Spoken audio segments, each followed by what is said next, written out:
بسم اللہ الرحمن الرحیم۔ اللہ کے پاک نام سے شروع، جو بڑا مہربان نہایت رحم والا ہے۔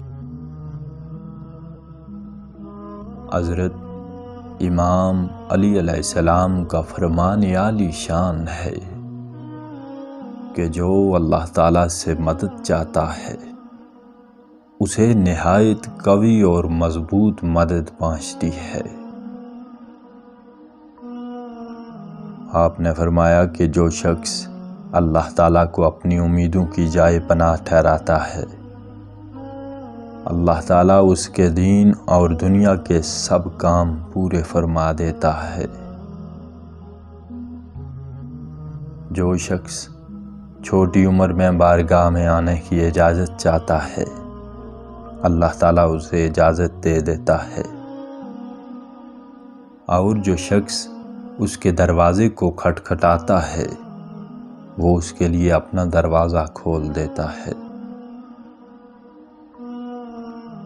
جو شخص مخلوق سے دور نہ ہو وہ اللہ تعالیٰ کے ساتھ کیسے مانوس ہو سکتا ہے؟ آپ نے فرمایا کہ جو شخص رائے اور تدبیر سے کام کرتا ہے وہ بے شمار فوائد حاصل کرتا ہے۔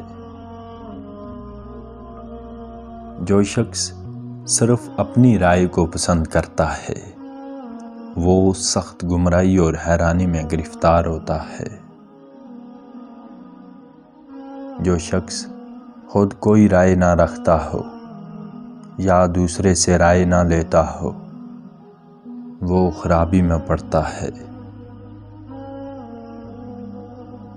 بوڑھے کی مخلص رائے جوان کی قوت اور زور سے زیادہ اچھی ہے۔ اپنی رائے میں کسی بزدل کو شامل نہ کرو ورنہ وہ تجھے کمزور کر دے گا اور پھر تم کچھ نہ کر سکو گے اور چھوٹے چھوٹے کام تجھے بڑے معلوم ہوں گے۔ جس شخص کی رائے کمزور ہوتی ہے اس کے دشمن زیادہ ہو جاتے ہیں۔ جو اپنی رائے پر خوش ہوتا ہے ہر ایک کام میں اسے عاجزی گھیر لیتی ہے۔ جو شخص دنیا کی رغبت چھوڑ دیتا ہے وہ اپنے دین کو محفوظ کر لیتا ہے۔ وہ اپنے اللہ کو راضی کر لیتا ہے۔ جو شخص دنیا کی رغبت چھوڑ دیتا ہے۔ اگر تمہیں زندہ رہنے کی خواہش ہے تو عالم فنا کی رغبت چھوڑ دو۔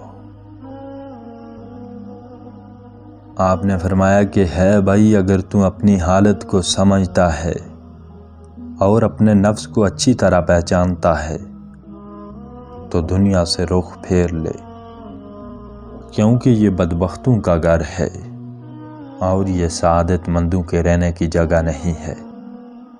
اس کی خوبصورتی سب جھوٹ اور اس کی زینت بالکل دھوکہ اور فریب ہے۔